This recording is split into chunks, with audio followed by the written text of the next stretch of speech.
2026 எப்படி இருக்குமோ அப்படின்னு நிறைய பேருக்கு இருக்கும். சில பேருக்கு இந்த காலம் இனி வரும் காலம் எப்படி இருக்குமோ அப்படின்னு சொல்லி இருக்கோம்.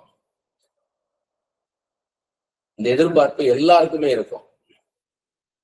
இந்த வருஷம் எப்படி இருக்குமோ, இந்த வருகிற காலங்கள் எனக்கு எப்படி இருக்குமோ அப்படின்னு. இன்னொரு சாராருக்கு இப்ப செஞ்சிருவாரா, என்ன செய்வாரு, ஆண்டவர் என்ன செய்வார், இந்த காலகட்டத்துல என்ன செய்வாரு அப்படின்னு இருக்கும். இன்னொரு சாராருக்கு எப்படி இருக்கும்னா, இன்னும் குறிப்பிட்ட காரியங்கள் நடந்துராதா, அவங்க எதனாலும் அவங்க இவ்வளவு நாளும் காத்திருந்த காரியங்கள் இப்ப நடந்துராதா அப்படின்ற எதிர்பார்ப்பு இருக்கும். மற்ற சிலருக்கு மூணாவது ஒரு குரூப் இருக்கு. அந்த ஜனங்களுக்கு எப்படி இருக்குமோ, அந்த மக்களுக்கு எப்படி இருக்கும்னா, என்னது இதுவரை நடக்கல, எவ்வளவோ நடக்கல, இனிமே நடக்க போகுது, நீ நடக்காது அப்படின்னு இருப்பாங்க. பிரஸ்ட்ரேஷன், விரக்தி, இவ்வளவு காலம் நடக்கல, இனி என்ன நடக்க போகுது, இது வரைக்கும் ஒண்ணும் நடக்கலையே அப்படின்னு சோர்ந்து போயிருப்பாங்க. 3 விதமான கேட்டகரி இருக்குது. ஒரு சைடு ஆண்டவர் என்ன செய்வாரோன்ற எதிர்பார்ப்பு, 2வது இந்த குறிப்பிட்ட காரியம் நடந்துராதா என் வாழ்க்கையில, இவ்வளவு காலம் நடக்காது, இப்ப நடந்துராதா அப்படின்னு இருக்கும். 3வது ஒரு குரூப், இதுவரை நடக்கலை, இனி என்ன நடக்க போகுது, நீ அவ்வளவுதான் அப்படின்ற மாதிரி இருக்கும். ஆனா வேதத்துல அதுக்கான பதில் என்ன இருக்கு அப்படின்னா, நாம வார்த்தையை தேட முடியாது, தேடவும் கூடாது. ஆண்டவர் என்ன பேசுறார் அப்படின்னு கேட்கணும். பைபிள் எடுத்து வச்சுக்கிட்டு, ஆண்டவரே என்னோட நீ பேசும் அப்பான். எனக்கு பாத்தீங்கன்னா இதுக்காக நான் காத்திருந்தேன், இந்த பைபிள் ஸ்டடிக்காக எடுக்கிறதுக்காக நான் வார்த்தைக்காக காத்திருந்த போது ஆண்டவர் ஒண்ணுமே பேசல. பல காரியங்கள் அப்படியே தனி ஜபத்துல உட்காந்து கேட்டு பார்த்தேன். பைபிள்ல இருந்து எடுத்து படிக்கும் போது ஏதாவது பேசுவார்னு பார்த்தேன், எதுவுமே பேசல. கடைசி பாத்தீங்கன்னா 2 நாள் முன்னாடி அதிகாலை வேளையில நான் ஜெபிக்கும் போது ஒண்ணுமே வெளிப்படுத்தல. அதுக்கப்புறம் உட்காந்து பைபிள் எடுத்து படிக்கலாம்னு திறக்கும் போது ஏற்கனவே கொடுத்த மெசேஜ்ல ஏதாவது இருக்கான்னு பார்க்கும்போது பாத்தீங்கன்னா, இந்த புது வருடத்துக்குன்னு ஒரு சபையில பேசுறதுக்காக ஆண்டவர் கொடுத்தார். அந்த காரியத்தை பேசினேன். இந்த நியூ இயருக்காக ஒரு சபையில நான் ஆண்டவர் கொடுத்த வார்த்தை, சபையில பேசுறதுக்காக ஆண்டவர் கொடுத்த வார்த்தை எதிர்பார்ப்புன்றது. அப்ப ஆண்டவர் அப்ப கொடுத்ததுதான், இதைத்தான் நீ பேசுனார். என்னடா ஒண்ணுமே கொடுக்கலையே ஆண்டவர், அப்ப இந்த பைபிள் ஸ்டடி நடத்துறதா வேண்டாமான்னு நினைச்சிட்டு இருந்தேன். அப்பதான் ஆண்டவர் இதை எடுத்து பேசினார். நீதிமொழிகள் 13ஆம் அதிகாரம் 12வது வசனம், நெடுங்காலமாய் காத்திருக்குதல் இருதயத்தை இழைக்க பண்ணும், விரும்பினது வரும்போதும் ஜீவ விருட்சம் போல் இருக்கும். நெடுங்காலமாய் எதிர்பார்த்து காத்திருந்து இருதயம் இழைச்சு போகுமா? ஆனா விரும்பினது வரும்போதோ அது ஜீவ விருட்சம் போல் இருக்குமா? அப்படி சொல்லாரு பாருங்க. நான் ஏற்கனவே சொல்லியிருக்கேன் இந்த காரியத்தை குறித்து உங்களுக்கு. ஜீவ விருட்சம்னா, ஒரு விருட்சம்னா மரம், ஒரு மரத்துக்கு உயிர் வந்தது போல இருக்கும். அப்படி ஒரு மரித்து போன உயிரோடு எழுந்தா எப்படி இருக்கும்? அது மாதிரி சந்தோஷமா இருக்கும், ரெட்டிப்பான சந்தோஷம். அப்ப இந்த காரியங்கள் நடக்காதான்னு காரியங்களை குறித்து பார்க்கிறோம். அப்ப அந்த காரியங்களை நடத்துகிறது யார்? கர்த்தர், ஆண்டவர். அப்ப அவர் எப்படிப்பட்டவர்? ஒரு மனுஷன் போய் உதவி கேட்கறீங்க, அவர் செய்வாரா மாட்டாரானா அவர் எப்படிப்பட்ட மனிதர் அப்படின்றத நம்ம யோசித்து பார்த்தோம்னா நமக்கு அது புரிஞ்சிடும், இது நடக்காதான்னு. அப்ப நம்மளுக்கு எல்லாத்தையும் செய்து கொடுக்கறது யார்? ஆண்டவர் தான். அந்த ஆண்டவர் எப்படிப்பட்டவர்? அதுக்காக தான் வேதத்தை அதிகமா இரவும் பகலும் படிங்கன்றது. இரவும் பகலும் வேதத்தை படிக்கும் பொழுது நம்ம வணங்குகிற தெய்வம், தொழுது கொள்கிற தெய்வம் யார் என்றது நம்ம தெரிந்து கொள்வோம். அப்படி தெரிந்து கொள்ளும் போதுதான் நமக்கு அந்த காரியத்தை கொடுத்த நிச்சயம் தெரியும். நம்ம அந்த காரியங்களை பார்க்கிறோம். ஆனா அந்த காரியங்களை நடத்துகிற தெய்வம் யார்? கர்த்தர் நம்மை சிருஷ்டித்தவர். இதை யார் உருவாக்குனார்? இதை உருவாக்குனது கர்த்தர். அவர் என்னை கைவிடுவாரா? ஒரு நாளும் கைவிட மாட்டார். கைவிடாத தெய்வம். என்னை சிருஷ்டித்ததன் நோக்கமே என்னிடத்தில் அன்பு கூறத்தான். நம்ம எல்லாருமே அவர் சிருஷ்டித்ததே நம்மளிடத்துல அன்பு கூறத்தான். அவர் கைவிடுவாரா? நான் கைவிட மாட்டார். சங்கீதம் 27:10 தாவீது சொல்றாரு, என் தகப்பனும் என் தாயும் என்னை கைவிட்டாலும் கர்த்தர் என்னை சேர்த்துக் கொள்வார். Psalm 27:10 டேவிடோட நியூ கிங் ஜேம்ஸ் வெர்ஷன் எப்படியா இருக்குது, when my father and my mother forsake me, then the Lord will take care of me. தாயும் தகப்பனும் கூட கைவிடலாம். நிறைய பிள்ளைகளை பார்த்திருக்கோம், அனாதை இல்லத்துல போய் பார்க்கும்போது, ஆர்ஃபனேஜ்ல போய் பார்க்கும்போது, அது குப்பை தொட்டில இருந்து எடுத்து கொண்டாடணும்னுவாங்க. ஒரு தாய் தகப்பன் அத குப்பை தொட்டில இருந்து போட்டு அந்த குப்பை தொட்டில இருந்து எடுத்து வளர்த்த பிள்ளைகள். அதான் சொல்றாரு. அது ஆம்பிளிஃபைட் பைபிள்ல அபண்டன்ட் இருக்கு. அபண்டன்னா அது வேண்டாம்னு. நிறைய அந்த ஃபாரின்ல எல்லாம் பாத்தீங்கன்னா வண்டி காரெல்லாம் ஓட்டி பழசாரி போச்சுன்னா அதை தூக்கி ஓரம் போட்டு வந்துடுவாங்க. அது அவ்வளவுதான். அந்த மாதிரி அப்படிப்பட்டத ஆண்டவர் என்ன பண்றாரு, அடாப்ட் பண்றாரு, தன்னுடைய பிள்ளையாக எடுக்கிறார். திக்கற்ற பிள்ளைகளின் தகப்பன்றார், அனாதைகளை விசாரிக்கிறவர், பரதேசிகளை காப்பாற்றுகிறவர், விதவைகளை விசாரிக்கிறவர் என்றார். இது த்ரூஅவுட் வேதத்துல பாத்தீங்கன்னா, த்ரூஅவுட் பைபிள்ல இந்த திக்கற்ற பிள்ளை, விதவை இதுன்றது இருந்துகிட்டே இருக்கும். ஏழைகள், இவங்களை அவர் கண்ணோக்கி பார்க்கிறார். யோவான் எழுதின சுவிசேஷம் 3:27 யோவான் பிரதியுத்தரமாக, பரலோகத்திலிருந்து ஒருவனுக்கு கொடுக்கப்பட்டால் வழி அவன் ஒன்றையும் பெற்றுக்கொள்ள மாட்டான். அப்ப நம்மளுக்கு என்ன காரியம் வேணாலும் அது பரலோகத்திலிருந்து நம்ம பெற்றுக்கொள்கிறோம்.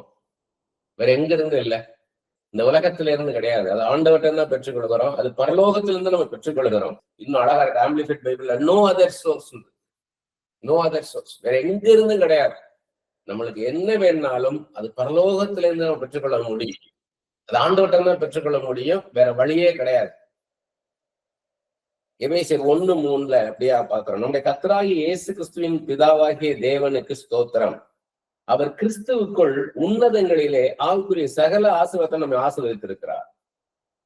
ஆண்டவர் உன்னதத்திலிருந்து ஆசீர்வாதங்கள் நமக்கு தருகிறார்னு இருக்கலாம். ஆனா இங்க எப்படி இருக்குன்னா, கிறிஸ்துவுக்குள் அப்படின்னா என்ன அர்த்தம்னா, ஆண்டவராக இயேசு கிறிஸ்து மூலமாக நம்ம எல்லாவற்றையும் பெற்றுக்கொண்டு இருக்கிறோம். நம்ம விலையேற பெற்ற ரத்தத்தினாலே, ஆண்டவராக இயேசு கிறிஸ்து அவர் விலையேற பெற்ற ரத்தத்தினாலே சிந்தி நம்மளை மீட்டெடுத்து இருக்கிறார். அவர் மூலமாக நமக்கு எல்லாமே கிடைக்கும். இது நம்ம உணர்ந்து கொள்ளணும். நம்மளை நோக்கி பார்த்தோம்னா நம்ம அபாத்திரர்கள், ஒன்றுக்கு புரோஜனம் இல்லாதவர்கள், எதையும் நம்ம பெற்றுக்கொள்வதற்கு நம்மளுடைய தகுதி கிடையாது.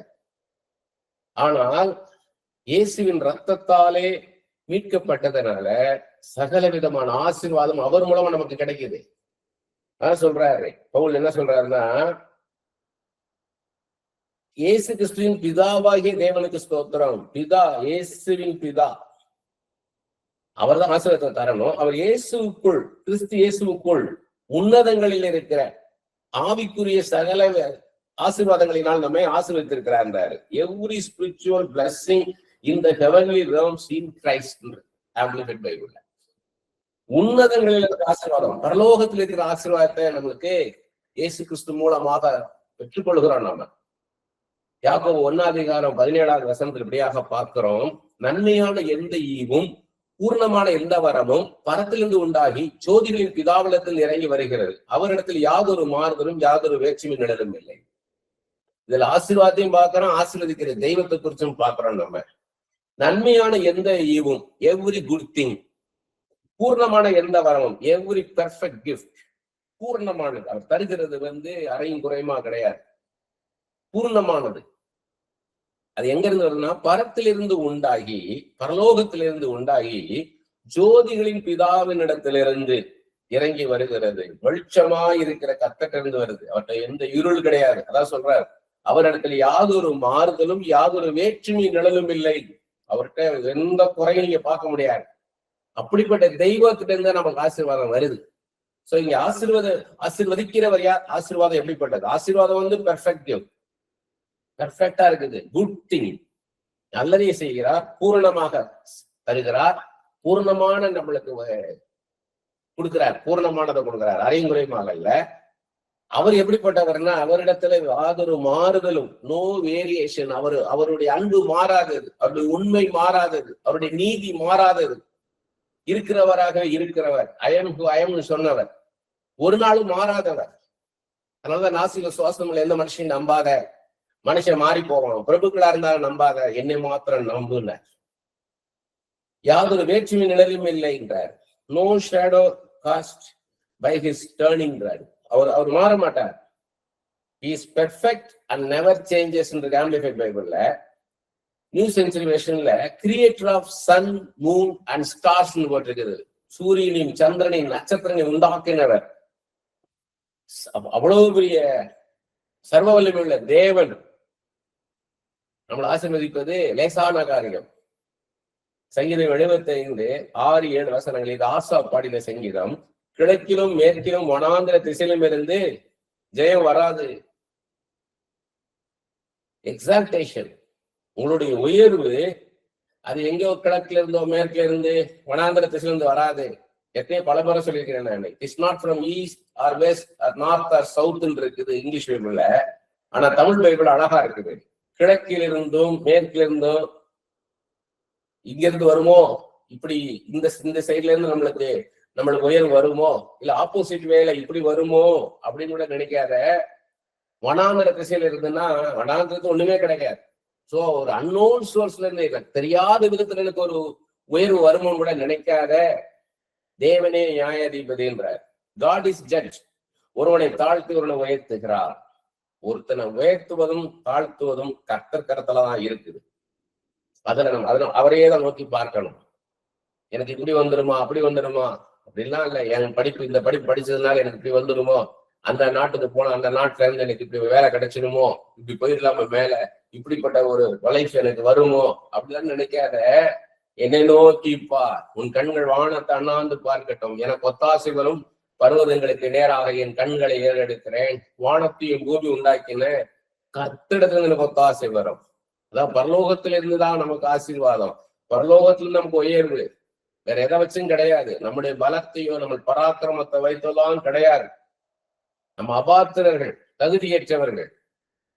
நமக்கு கிருபையாய் கர்த்தர் செய்தாதான் உண்டு. கர்த்தர் இருந்தா நம்மளுக்கு எதுவுமே வரணும் வழிய வேற எந்த விதத்துல ஒத்தாசையோ உதவியோ உயர்வோ ஆசீர்வாதமோ வராது. 1 சாமுவேல் 2ஆம் அதிகாரம் 6 முதல் 8 வசனங்கள். கர்த்தர் கொல்லுகிறவரும் உயிர்ப்பிக்கிறவருமாய் இருக்கிறார். Death and alive. உயிரோடு இருக்கிறது உயிரோடு இல்லாம இருக்கிறது ரெண்டுமே ஆண்டவர்கிட்ட தான் இருக்குது. அவரே பாதாளத்தில் இறங்கவும் அதுல இருந்து ஏறவும் பண்ணுகிறவர். பாதாளத்தின் மேலும் அதிகாரம் அவருக்கு தான் உண்டு. கர்த்தர் தரித்திரம் அடைய செய்கிறவரும் ஐஸ்வர்யம் அடைய பண்ணுகிறவருமாய் இருக்கிறார். புவர், ரிச் எல்லாமே அவர் கையில தான் இருக்குது. தாழ்த்துகிறவரும் உயர்த்துகிறவருமாய் இருக்கிறார். அவர் எப்படி இருக்கிறாரா, ஒருத்தர் தாழ்வா இருக்கா, ஒருத்தர் உயர்வா இருக்கான்னா எல்லாமே ஆண்டவராலதான் நடக்குது. அவர் சிறியவனை புலியிலிருந்து எடுத்து எளியவனை குப்பையிலிருந்து உயர்த்துகிறார். புவர் பீப்புள், ஏழை ஜனங்க. அவன் புழுதியில டஸ்ட், ஒரு டஸ்ட் மாதிரி, மண்ணு தூசி மாதிரி இருக்கிறவனை, ஒரு ஏழைய அவரால் உயர்த்த முடியும்ன்றார். எளியவனை அப்படின்னா தேவையோட இருக்கிறவன், அவன் நிறைவா இல்லை, அவனுக்கு தேவையோட இருக்கிறான். அப்படிப்பட்டவனை குப்பையிலிருந்து, இருக்குது, குப்பையிலிருந்து உயர்த்துகிறார். அப்ப யாரையும் உயர்த்த அவருக்கு முடியுங்கிறார். அவர்களை அப்படி உயர்த்தி என்ன பண்றாரா, பிரபுக்களோட உட்காரவும். பிரபுக்களோடனா அதிகாரம் உள்ளவங்க அப்படி இல்லை, நோபல்ஸ், என்ன உன்னதமான பாத்திரங்களோட ஆண்டவர் உட்கார பண்ணுகிறார். உட்காரவும் மகிமையுள்ள சிங்காசனத்தை சுதரிக்கவும். சீட்டா ஆனவர் உங்களை போய் உட்கார வச்சு அவங்களோட ஈக்குவலா இல்லை, அவங்களோட கனப்படுத்துவார். ஒரு ராஜா இருக்கிறார், அந்த ராஜாவோட உங்களுக்கு ஒரு பந்தி ஆயத்தப்படுத்துவார், ஒரு விருந்து. அங்க போய் உட்காரும் போது அவரோட ஒரு படி மேல அவங்களை வைப்பார். எப்படி வைப்பாருன்னா, அவனுக்கு தேவையான வார்த்தையை, தீர்க்கதரிசன வார்த்தையை உங்க மூலமா பேசுவார். தானியேல் நேபுகாத்நேச்சாரோட டைனிங் டேபிள் உட்கார்ந்தா எப்படி இருக்கு யோசித்து பாருங்க. யோசேப்பு பார்வோனோட டைனிங் டேபிள் உட்கார்ந்தா எப்படி இருக்கும்? எல்லா மந்திரிமார்கள் எல்லாம் உட்கார்ந்து இருக்கிறாங்க, பெரிய பெரிய ஸ்காலர்ஸ், வைஸ் பீப்புள் உட்கார்ந்து இருக்கிறாங்க, அஸ்ட்ராலஜிஸ்ட் உட்கார்ந்து இருக்கிறான், குறி சொல்றவன், ஞானிகள், சாஸ்திரிகள் எல்லாம் உட்கார்ந்து இருக்காங்க. யோசேப்பு உட்கார்ந்து இருக்காரு. எப்படி இருந்திருக்கும்? உண்மையான தெய்வம், ஜீவனுள்ள தெய்வத்தோட சட்டத்தை கேட்கிற மனுஷன் யோசிப்பு. அப்படி உட்கார வைப்பாரு உங்களை. அதான் சொல்றாரு, பிரபுக்களுடைய உட்காரவும் மகிமையுள்ள சிங்காசனத்தை சுதந்திரிக்கும். அங்க உங்களை கனப்படுத்துவார். சிங்காசன சுதந்திரிக்கம் பண்ணுகிறார். பூமியின் அஸ்திவாரங்கள் கர்த்தருடையவைகள், பில்லர்ஸ் ஆஃப் த எர்த். உங்களை இந்த பூமியை யாரு ஆதாரமா இருக்குன்னு புடிச்சிட்டு இருக்காரு? ஆண்டவர் தான். நம்மள யோசிக்கிறோம். நம்ம வாழ்கிற இந்த பூமி, இந்த உருண்டை இது சுழந்துட்டு இருக்கு இன்னைக்கு இருக்குதுன்னா அது ஆண்டவரால. ஒரு சின்ன ஒரு பூமி அதிர்ச்சி உண்டாச்சுன்னா, ஒரு சுனாமி வந்துச்சுன்னா, ஒரு கொரோனா வந்துச்சுன்னா நம்மளால தாங்க முடியல. அப்ப இது எல்லாவற்றிலிருந்தும், எல்லாவற்றின் மத்தியில நம்மளை வாழ வைப்பது ஆண்டவர் தான். அவரே அவைகளை மேல் பூச்சக்கரத்தை வைத்தாருங்க. அப்படின்னா என்ன அர்த்தம்னா, இந்த பூமி இருக்கிறது, இந்த சமுத்திரம் இருக்குது, தண்ணி, இதுக்கு மத்தியில தான் இந்த நிலம் இருக்குது. இந்த ஜலம் இவ்வளவுதான் வரணும், இந்த சமுத்திரம் இதுக்கு மேல வரக்கூடாதுன்னு எல்லையை வைத்து வைத்திருக்கு யாருன்னா, அந்த எல்லையை வகுத்து வைத்திருக்கிறது கர்த்தர். இம்மட்டுவா, இதை தாண்டி வராதுன்னு ஒரு எல்லையை வச்சிருக்கிறார். அதெல்லாம் யோசித்து பார்க்கணும். அதுதான் அப்பப்ப அதை அனுமதிக்கிறார். ஒரு சுனாமியை அனுமதிக்கிறாருன்னா கர்த்தர் தான் இவ்வளவு நாள் அதை தடுத்து வைத்திருக்கிறார் என்பதை நம்ம அறிந்து கொள்வதற்காக. எல்லாருக்கும் தெரிஞ்சது, ஆபிரகாம் சாராள் குழந்தை இல்லாம இருந்தாங்க. அவங்களுக்கு கர்த்தர் குழந்தைய கொடுத்து அவங்களை ஆசீர்வதித்தார். அதே மாதிரி சகரியா எலிசபெத் குழந்தை இல்லாம இருந்தாங்க, அவங்களுக்கு குழந்தைய கொடுத்து ஆசீர்வதித்தார். அன்னாள் குழந்தை இல்லாம இருந்தாங்க, அவங்களுக்கு கர்த்தர் குழந்தைய கொடுத்து ஆசீர்வதித்தார். எஸ்தர் ஒரு அனாதையா இருந்தவள ராஜாத்திய உயர்த்தி ஆசீர்வதித்தாரு. தாவீது ஒரு ஆடு மேய்ச்சிட்டு இருந்தவனை அரசனாக உயர்த்தினாரு. ரூத்து இனி அவ்வளவுதான் வாழ்க்கைன்னு இருந்தவளை, கணவனை இழந்து இருந்தவளுக்கு நல்ல ஒரு குணத்தை பார்க்கக்கூடிய ஒரு குணசாலியான ஒரு புருஷன் போவாச கொண்டு வந்து புருஷனா கொடுத்து ஆசீர்வதித்தாரு. இது யாருமே கைவிட்டாரா? இல்லை. இவங்கெல்லாம் பல காலங்கள் காத்திருந்தவங்க, நெடுங்காலமாய் காத்திருந்தவங்க. அவளை ஆசீர்வதித்தார். ஆபிரகாம் சாராளுக்கு தெரியுமா கர்த்தர் ஒரு குழந்தைய கொடுப்பார், ஈசாக்குன்னு ஒரு பிள்ளைய கொடுப்பான்னு தெரியுமா? தெரியாது. சாராள் எலிசபெத்துக்கு தெரியுமா? தெரியாது. எஸ்தருக்கு தான் உயர்த்த போறாரு ஆண்டவர், அந்த தேசத்துக்கே ராஜாத்திய உயர்த்த போறான்னு தெரியுமா? தெரியாது. தாவீதுக்கு தெரியுமா நம்ம ஆடு மேய்ச்சிக்கணும் அந்த ராஜாவாக போற அந்த தேசத்துக்குன்னு தெரியுமா? தெரியாது. ரூத்துக்கு தெரியுமா தனக்கு ஒரு புருஷன் இருக்கிறான், அவனை கொண்டாந்து என்னோட இணைக்க போறான்னு தெரியுமா? தெரியாது. அப்படித்தான். அதுக்கு எதுக்கு இதெல்லாம் திஷ்டாந்தமாக முன்மாதிரியாக நமக்கு கர்த்தர் வச்சிருக்கிறார். நமக்குன்னு ஒரு வாழ்க்கை உண்டு. 2 சாமுவேல் 23 அதிகாரம் 2 வசனங்கள்ல தாவீது பாருங்க, தாவீதுடைய கடைசி வார்த்தைகள் இங்கிலீஷ்ல அழகா இருக்கு. இங்கிலீஷ் பைபிள் எப்படிப்பட்டதுன்னா டேவிட்ஸ் லாஸ்ட் சாங், தாவீது பாடின கடைசி பாடல். அது எவ்வளவு அர்த்தம் உள்ளதா இருக்கு பாருங்க. அதுதான் டெப்த் கொடுக்குது. அவன் கடைசி என்ன பாடினாருன்னா, மேன்மையாய் உயர்த்தப்பட்டு ரைஸ்ட் ஆன் ஹை அப்படின்னு போட்டு இங்கிலீஷ்ல, மேன்மையாய் உயர்த்தப்பட்டு, இதுக்கு மேல உயர்த்த முடியாது, மேன்மையாய் உயர்த்தப்பட்டு யாக்கோபுடைய தேவனால் அபிஷேகம் பெற்று இஸ்ரவேலின் சங்கீதங்களை இன்பமாய் பாடின ஸ்வீட் ஸ்பாமிஸ்ட் ஈசாயின் குமாரனாகிய தாவீது என்னும் புருஷன் சொல்லுகிறது என்னவென்றால், கர்த்தருடைய ஆவியானவர் என்னை கொண்டு பேசினார். The spirit of the Lord spoken through me. கர்த்தருடைய ஆவியானவர் என்னை கொண்டு பேசினார், அவருடைய வசனம் என்னுடைய நாவில் இருந்தது. இதுதான் மேன்மையான காரியம். அவருடைய வசனம் என்னுடைய நாவில் இருந்தது. His word was on my tongue. நம்ம அனாயிட் பண்ணி, நம்மளை அபிஷேகம் பண்ணி, நமக்குள்ள ஆவியானவர் அவர் பேச வேண்டியது நம்ம மூலமா பேசுறாரு பாருங்க. அதான் மேன்மையான காரியம். கர்த்தர் சொல்லுகிறார். எப்படி யோசித்து பாருங்க. இது நான் சொல்லுவதில்ல, கர்த்தர் சொல்லுகிறார் அப்படின்னு சொல்லும் போது எப்படி உங்களை பார்ப்பாங்க எல்லாரும்? இயேசு சொல்லுகிறார், இப்பொழுது இயேசு சொல்லுகிறார்னு சொல்லும் போது உங்களை எப்படி பார்ப்பாங்க ஜனங்க? அப்படிப்பட்ட கணம். அதாவது சொல்றார் 2 சாமுவேல் 7 அதிகாரம் 8-9 வசனங்கள்.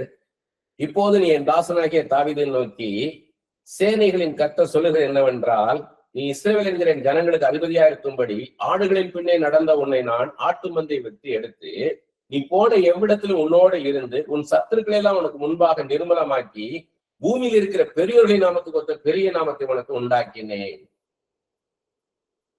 இதை நாத்தான் தீர்க்கதரிசி மூலமா ஆண்டவர் பேசுறாரு. நாத்தான் சொல்றாரு, நீ என் தாசனாகிய தாவீதை நோக்கி, சேனைகளின் கர்த்தர் சொல்லுகிறது என்னவென்றால், நீ இஸ்ரவேல் என்கிற ஜனங்களுக்கு அதிபதியா இருக்கும்படி. பாருங்க எப்படி சொல்றாரு பாருங்க. ஆடுகளின் பின்னே நடந்த உன்னை நான் ஆட்டு மந்தை விட்டு எடுத்து, நீ போன எவ்விடத்திலும் உன்னோடு இருந்து உன் சத்துருக்களெல்லாம் உனக்கு முன்பாக நிர்மூலமாக்கி பூமியில் இருக்கிற பெரியோர்களின் நாமத்துக்கு ஒத்த பெரிய நாமத்தை உனக்கு உண்டாக்கினேன். Great name, great men of the earth இருக்கு. உயர்ந்த ஒரு ஸ்தானத்தை நமக்கு ஆண்டு தருவார். ஒரு இன்சிக்னிபிகண்ட சிக்னிபிகண்ட் ஆக்குறார். ஒரு ஆடு வச்சுக்கிட்டு ஒரு சிறுவனை ஆண்டவர் எப்படி உயர்த்துறாரு பாருங்க. இது எதுக்கு நமக்கு சொல்றாருன்னா, உன்னை அப்படி உயர்த்த வல்லவனா இருக்கிறேன்ற. இதைத்தான் எங்க சொல்லியிருக்காருன்னா, சங்கீதம் 78:70 முதல் 72 வசனங்கள் இதே சொல்லியிருக்கிறாரு. 1 நாளாகவும் 17ஆம் அதிகாரம் 7-8 வசனங்களையும் சொல்லியிருக்காரு. ஃபாலோயிங் த ஷீப், ஒரு ஆடு பின்னாடி நடந்துட்டு இருந்த ஆடுகளை மேய்ச்சிட்டு இருந்தவனை எடுத்து தேசத்துக்கே அதிபதியா உயர்த்தனம் பாருன்ற. இது நமக்கு தீர்க்கதரிசன வார்த்தை. நான் எனக்கு என்னுடைய சூழ்நிலையை பார்க்கும்போது இதெல்லாம் நடக்குமா? சாமுவேல் தாவீது அபிஷேகம் பண்ணி இந்த வார்த்தையை சொல்லியிருப்பாரு. உன்னை ராஜாவாக தெரிந்து கொண்டார், சவுலுக்கு அடுத்து நீதான் ராஜான்னு சொல்லும் போது தாவீது என்ன யோசித்துப்பாரு? 15 வயசு பையனை யோசித்து பாருங்க. நீதான் அடுத்த ராஜான்னும் போது இது சாத்தியமா? ஆண்டவர் சாத்தியமாக்குனாரா இல்லையா? அப்படித்தான் இருக்கும். நம்மளுக்கு ஆண்டவர் சொல்லக்கூடிய தரிசனம் பெருசா இருக்கும். ஆனா இன்னைக்கு சூழ்நிலை அதுக்கு ஏத்த மாதிரி இருக்காது நமக்கு. நம்ம என்ன நினைப்போம்னா, உன்னை கொண்டு இந்த காரியத்துல செய்ய போறேன் போது இதுக்கான பணம் என்கிட்ட இல்லையே, இதுக்கான ஜனம் என்கிட்ட இல்லையே, இதுக்கான சூழ்நிலை எனக்கு இல்லையே, வசதி வாய்ப்புகள் இல்லையேன்னு நினைப்போம். அது எல்லாவற்றையும் கொடுக்கிறவர் நம்மோடு பேசிக்கிட்டு இருக்கிறார். ஒன்றுமில்லாது எல்லாவற்றையும் உண்டாக்கினவர் அவர் நம்மகிட்ட பேசிட்டு இருக்கார். சர்வ வலிமுள்ள தேவன் நம்மகிட்ட பேசிட்டு இருக்கார். இந்த மெசேஜ் எல்லாம் பாத்தீங்கன்னா பார்த்துட்டே வந்தீங்கன்னா அவரை போக்கஸ் பண்ண வைக்கிறார். நீ ஆசீர்வாதம் இதெல்லாம் வருமா, இந்த வருஷத்துல இதெல்லாம் நடந்துருமான்னு நினைக்கிற, என்னால முடியும், என்ன நோக்கி பாருன்றார். 1 நாளாகவும் 28ஆம் அதிகாரம் 4-6 வசனங்கள். இப்போதும் இஸ்ரவேல் அனைத்தின் மேலும் என்றைக்கும் ராஜாவி இருக்க தாவீது சொல்றார். இப்போதும் இஸ்ரவேல் அனைத்தின் மேலும் என்றைக்கும் ராஜாவாக இருக்க இஸ்ரவேலின் தேவனாகி கர்த்தர் என் தகப்பனுடைய வீட்டாளர்கள் என்னை தெரிந்து கொண்டார். இவருக்கு மேல நிறைய சகோதரர்கள் இருக்கிறாங்க. தாவீது 8வது. அந்த 7 பேரை தாண்டி கடைசியா இருக்கிற தாவீத ஆண்டவர் தெரிந்தெடுக்கிறார் ராஜாவாக இருக்க. அவர் யூதாவின் வம்சத்தில் என் தகப்பன் குடும்பத்தையும் 12 கோத்திரத்துல யூதா கோத்திரத்தை தெரிந்து கொண்டார். அந்த யூதாவின் வம்சத்துல என் தகப்பன் குடும்பத்தை தலைமையாக தெரிந்து கொண்டு அந்த இதுல 8 பேத்துல என்னை எல்லா இஸ்ரவேலின் ராஜாவாக என் தகப்பனுடைய குமாரர்கள் என் மேல் பிரிய வைத்தார். எப்படி சொல்றாரு பாருங்க. 12 கோத்திரத்துல யூதாவுக்கு வம்சத்தை தெரிந்து கொண்டார். யூதா கோத்திரத்துல ஈசாயின் குடும்பத்தை தெரிந்து கொண்டார். ஈசாயின் குமாரர்கள்ல தாவீதை தெரிந்து கொண்டார். ஆண்டவருடைய பார்வை எப்படி போகும்னு சொல்ல முடியாது. நீங்க நினைக்கலாம் நான் ஒண்ணுமே இல்லை, நான் எங்கேயோ இருக்கேன் நினைக்கலாம். உங்க மேல கர்த்தருடைய பார்வை இருக்கும். கர்த்தர் எனக்கு அநேகம் குமாரரை தந்தறினார். ஆனாலும் இஸ்ரவேலை ஆளும் கர்த்தருடைய ராஜ்யபாரத்தின் சிங்காசனம் உட்காருகிறதுக்கு அவர் என்னுடைய எல்லா குமாரிலும் என் குமாரனாகிய சாலமோனை தெரிந்து கொண்டு. அநேக குமார்கள் இருந்தாங்க தாவீதுக்கு. ஆனா 10ஆவதாக பிறந்த சாலமோனை வந்துதான் அந்த ராஜாவாக தெரிந்தெடுக்கிறார். அவர் என்னை நோக்கி, உன் குமாரனாகிய சாலமோனை என் ஆலயத்தையும் என் பிரகாரங்களையும் கட்டக்கடவன், அவனை எனக்கு குமாரனாக தெரிந்து கொண்டேன், நான் அவனுக்கு பிதாவாய் இருப்பேன். அவர் குமாரனாக சாலமோனை தெரிந்து கொண்டார். பாருங்க எவ்வளவு பெரிய கிருபை பாருங்க. அப்ப எதுக்கு சொல்றாருன்னா, இப்ப தாவீது நினைச்சு பார்க்கல தன்னை தெரிந்தெடுப்பாருன்னு. அதுக்கப்புறம் தன்னுடைய குமாரர்கள் யாருன்னு தெரியல. அப்சலோமா, அதோனியாவா, அம்மோனான்னு தெரியல. ஆனா சாலமோனை ஆண்டவர் தெரிந்து கொள்கிறார். அப்படி போல நீங்க கடைசியா இருக்கலாம், ஆனா ஆண்டவருடைய பார்வை உங்க மேல இருக்கும். அதே பவுல் சொல்றாரு பாருங்க, இயேசு கிறிஸ்து உயிர் தெழுந்த உடனே அப்ப நடந்த காரியம். ஒரு உயிர் தெழுந்துட்டார். அந்த டைம்ல என்ன நடந்ததுன்னு 1 கொரிந்தியர் 15ஆம் அதிகாரம் 5 முதல் 10 வசனங்கள்ல பாத்தீங்கன்னா, 5வது வசனத்துல முதலாவது ஆண்டவர் யாருக்கு தரிசனம் தராருன்னா, கேபாவுக்கும் 12 சீஷர்களுக்கும் தரிசனம் கொடுக்கிறார். ஆண்டவர் உயிரோடு எழும்பின உடனே யாருக்கு முதல்ல தரிசனம் தராருன்னா, பேதுருவுக்கும் 12 சீஷர்களுக்கும் தரிசனம் கொடுக்கிறாரு. 6வது வசனத்துல போனா 500 பேருக்கு அட் எ டைம்ல ஒரே நேரத்துல 500 பேருக்கு தரிசனம் கொடுக்கிறாரு. 7வது வசனத்துல யாக்கோபுக்கும் எல்லாருக்கும் தரிசனமானார். 7வது வசனத்துல யாக்கோபுக்கும் அப்போஸ்தலர் எல்லாருக்கும் தரிசனம் கொடுக்கிறார். இப்ப 8வது வசனம் பாத்தீங்கன்னா பவுல் சொல்றாரு, எல்லாருக்கும் பின்பு இப்படி சொல்றாரு பாருங்க. எல்லாருக்கும் பின்பு அகால பிறவி போன்ற ஒரு அற்பமான ஒரு பிறவின்றாரு. அகால பிறவி போன்ற எனக்கும் தரிசனமானான். நினைச்சு கூட பார்க்கலான்றாரு. அதுக்கு ஏன் சொல்றாங்க, அப்போஸ்தலர் எல்லாரிலும் சிறியவனாய் இருக்கிறேன். தேவனுடைய சபையை துன்பப்படுத்தினதுனாலே நான் அப்போஸ்தலன் என்று பேர் பெறுவதற்கும் பாத்திரன் அல்ல, நான் அபாத்திரன்றார். ஆகிலும் நான் இருக்கிறது தேவ கிருபையினாலே இருக்கிறேன். அவர் எனக்கு அருளிய கிருபை விருதாவாய் இருக்கவில்லை. அவர்கள் எல்லாரையும் நான் அதிகமாக பிரயாசப்பட்டேன். அப்போஸ்தலனாக இருக்கிறதுக்கே நம்ம பெரிய கிருபை. சபையை அவ்வளவு துன்பப்படுத்திருக்கிறேன். என்னையும் அப்போஸ்தலனா தெரிந்து கொண்டாரு. அப்போஸ்தலனாக தெரிந்து கொண்டாருன்னு என்ன அர்த்தம்? 1 Corinthians 9:1 பாக்குறோம். ஆண்டவரை தரிசிச்சவன் தான் அப்போஸ்தலன். அப்ப அந்த பாக்கியத்தை இவர் கொடுத்திருக்கிறார். ஆண்டவரை தரிசிக்கிறார் இவர். அவர் எல்லாரும் நான் அதிகமாக பிரயாசப்பட்டேன். எனக்கு தெரிந்திருக்காருன்ற உடனே நான் சும்மா இருக்கல, அந்த கிருபை சும்மா இருக்கல, அதிகமாக நான் பிரயாசப்பட்டேன், அதிகமாக நான் ஊழியர் செஞ்சேன், அதிகமாக ஆண்டோட பாத்திரம் உட்கார்ந்து இருந்தேன், அதிகமாக கற்றுக்கொண்டேன், ஜெபிச்சேன். அப்படி அதான் சொல்றாரு. ஆகிலும் நாடல்ல என்னுடனே இருக்கிற தேவ கிருபை அப்படி செய்யுது. அதற்கும் பாத்தீங்கன்னா ஆண்டவருடைய கிருபையினாலதான் அப்படி நான் பிரயாசப்பட்டேன். ஆண்டவர் எவ்வளவு பண்றாரு பாருங்க. அதான் சொல்றாரு நமக்கு. சரி, இப்ப ஆண்டவர் இனிமே தரப்போறார், இனிமே தரப்போற ஆசீர்வாதம், இனி எனக்கு இது நடக்குமா, இனி எனக்கு இது செய்வாரா, இந்த காரியத்தை செஞ்சிருவாரா அப்படின்னு நம்ம நினைக்கிறோம். ஆண்டவர் என்ன சொல்றாருன்னா, ஏற்கனவே நான் உனக்கு என்ன செஞ்சிருக்கேன்றத பாருங்க. மத்தேயு 19:6 தேவன் இணைப்பது, ஒரு கணவன் மனைவின்றது இணைப்பது யாருன்னா கர்த்தர் தான். இன்னைக்கு நம்ம அபிஷேகம் பண்ணப்பட்டிருக்கிறோம். பசுத்தா நம்ம கூட இருக்கிறார், வேதத்தை கற்றுக் கொடுக்கிறார், வேதத்தின் வார்த்தை மூலமாக தேவ சித்தத்தை வெளிப்படுத்துறார். ஆனா ஆதிகாலம் முதல்ல நடந்தது எல்லாமே ஆண்டவர் தான் இணைக்கிறார். அது நமக்கு தெரியாது. ஆண்டவர் தான் இணைக்கிறார். இப்ப நான் பாத்தீங்கன்னா எனக்கு திருமணமானது, நான் அப்ப ரட்சிக்கப்படல, அபிஷேகம் கிடையாது, எனக்கு திருமணம் நடக்குது அப்படின்னு ஆண்டவர் தான் இணைக்கிறார். அப்ப சொல்றாரு தேவன் இணைப்பது. ஆதாமுக்கு ஏவாளை உருவாக்கி கொடுத்தது ஆண்டவர், ரூத்துக்கு போவாஸ் கொடுத்தது ஆண்டவர் தான். அப்படி போலதான் தேவன் இணைக்கிறார். அப்ப சொல்றாரு பாருங்க, நீதிமொழிகள் 19:14 சொல்றாரு, வீடு மாசத்தையும் பிதாக்கள் வைக்கும் சுதந்திரம், புத்தி உள்ள மனைவியோ கர்த்தர் அருளும் ஈவு. Understanding the feelings, taste, thirst. ஒரு புருஷனுடைய உணர்வுகளை, அவனுக்கு பிடிச்சது என்னது, பிடிக்காது என்ன, அவனுக்கு எது பிடிக்கும் எது பிடிக்காது, அவனுடைய தரிசனம் என்ன, அவன் வாழ்க்கையில எப்படி இருக்குன்னு நினைக்கிறான், அது எல்லாத்தையும் உணர்ந்து அவனோடு கூட நடக்கக்கூடிய ஒரு பாத்திரமாக ஒரு மனைவி அமைவது கர்த்தருடைய ஈவு. Gift from God. ஒரு புருஷனை புரிந்து கொண்ட ஒரு மனைவி அமைவதுன்றது கர்த்தர் கொடுக்கிற பெரிய ஆசீர்வாதம். நீதிமொழிகள் 18:22 மனைவியை கண்டடைகிறவன் நன்மையானதை கண்டடைகிறான், கர்த்தரால் தயவும் பெற்றுக் கொள்கிறான். எப்படி சொல்றாரு பாருங்க, மனைவியை கண்டடைகிறவன் நன்மையானதை கண்டடைகிறான், கர்த்தரால் தயவு பெற்றுக் கொள்கிறான். நன்மைன்றார். ஒரு மனைவி அமைவதுன்றது நன்மையான காரியம் என்றார். ஏன்னா அவனுக்காக ஜெபிக்கிற ஒரு மனைவி, வெறுமனை சமைச்சு போடுறது மாத்திரம் அல்ல, அவனுக்கு எது பிடிக்கும் எது பிடிக்காதுன்றத சமைச்சு கொடுக்கறது மாத்திரம் அல்ல, வீட்டை நிர்வகிக்கிறது மாத்திரம் அல்ல, அவனுக்காக ஜெபிக்கிற ஒரு மனைவி கர்த்தரால் தயவு பெற்றுக்கொள்ளனா அவள் நிமித்தம் அவன் ஆசீர்வதிக்கிறார். அந்த மனைவி நிமித்தம், அந்த மனைவி ஜெபிக்கிற ஜெபத்தினால அவன் ஆசீர்வதிக்கப்படுகிறான்.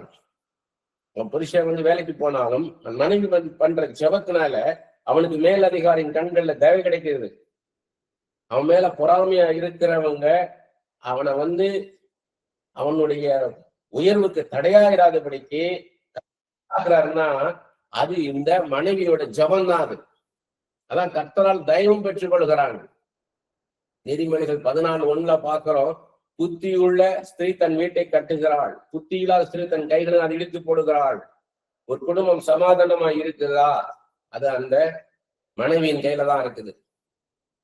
தாய் மனைவி 2 ஸ்தானம் இருக்குது, மகள்ன்ற ஸ்தானம் இருக்குது, மருமகள்ன்ற ஸ்தானம் இருக்குது, அண்ணின்ற ஸ்தானம் இருக்குது, நாத்தனார்ன்ற ஸ்தானம் இருக்குது. ஒரு ஸ்திரீக்கு இவ்வளவு ஸ்தானங்கள் இருக்குது. ஒரு நல்ல நாத்தனாராக இருந்து, நல்ல மருமகளாக இருந்து, அந்த குடும்பத்தை நடத்துறது யாருன்னா அந்த ஸ்திரீ தான்.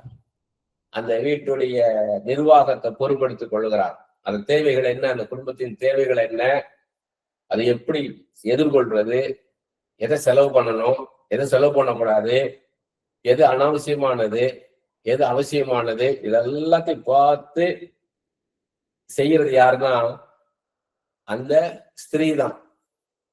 புத்தியுள்ள ஸ்திரீ தன் வீட்டை கட்டுகிறாள், புத்தியுள்ள கணவன் வீட்டை கட்டுகிறான்னு இல்லை. ஆண்டவரே பாருங்க எப்படி நியமிச்சிருக்கிறாருன்னு. நீதிமொழிகள் 31:10 பாக்குறோம், குணசாலியான ஸ்திரீயை கண்டுபிடிப்பவன் யார், அவளுடைய விலை முத்துக்களை பார்க்கலும் உயர்ந்தது. கேரக்டர் ஸ்கில் எல்லாம் செகண்டரி தான், தாளந்துகள் திறமையெல்லாம் 2ஆம் பட்சம்தான். முதலாவது என்ன தேவைன்னா குணாதிசயம், குணம், கேரக்டர். நல்ல கேரக்டர் உள்ள ஒரு ஸ்திரீயுடைய மதிப்பு எவ்வளவுன்னா முத்துக்களை பார்க்கலும் உயர்ந்ததுன்றார். அப்படிப்பட்ட பொக்கிஷத்தை நமக்கு தரார் சொல்றார். இது ரூத் 3ஆம் அதிகாரத்துல 10-11 வசனங்கள்ல பார்க்கலாம்.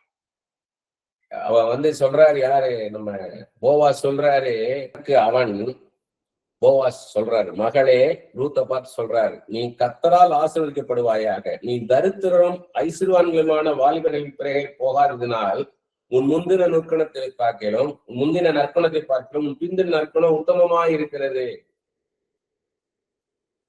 நீ தரித்திரனும் ஐஸ்வர்யவன், அவன் ஏழையோ பணக்காரனோ, எந்த வாலிபன் போகாததினால் உன் முந்தின நற்குணத்தை பார்க்கலும் பிந்தின நற்குணம் உத்தமமானது. நீ கணவனோடு இருந்த போது இல்லை, உன் கணவன் இழந்த பிறகும், கணவனை இழந்த பிறகு நீ என்ன பண்ணிருக்கிற, உன்னுடைய நற்குணம் வாழ்வரி பின்னாக போகாம இருந்தே உன் கேரக்டரு அது உத்தமமானது, மேலானது என்றாரு. இப்போதும் மகளே நீ பயப்படாதே, உனக்கு வேண்டியபடியெல்லாம் செய்வேன், நீ குணசாலி என்பதை என் ஜனமாகிய ஊரார் எல்லாரும் அறிவார்கள். எப்படிப்பட்ட சர்டிபிகேட் கொடுக்குறாரு பாருங்க, ஊரார் எல்லாரும் அறிவார்கள். உன் கேரக்டர் நீ எவ்வளவு நல்ல கேரக்டர்ன்றத இந்த ஊருக்கே தெரியும். அது உங்கள்கிட்ட இருக்குது. நம்ம என்ன பண்றோம், அதை பார்க்காம உங்களுக்கு நல்ல கேரக்டர் கொடுத்திருக்கிறார், பாவ வழியில செல்லாம பரிசுத்தமான ஒரு பாத்திரமாக வைத்திருக்கிறார். எவ்வளவு பெரிய கிருப பாக்கியம், முத்துக்களை பார்க்கல விலையேறப்பட்டது என்றார். ஆனா நம்ம அற்பமான உலக பொருளுக்காக நம்ம என்ன பண்ணிட்டு இருக்கிறோம், ஒரு பணம் வேணுமே, இந்த மாசத்தை நடத்துறதுக்கு எனக்கு ஒரு வேலை வேணுமே, சம்பளம் வேணுமே நிக்கிறோம். இல்ல கேரக்டர் கிடைக்குமா, எவ்வளவு பெரிய உன்னதமான கேரக்டர் கொடுத்திருக்கிறாங்க பாருங்க, அதை பார்க்கணும். நம்ம அப்படி இருக்கிறோமா?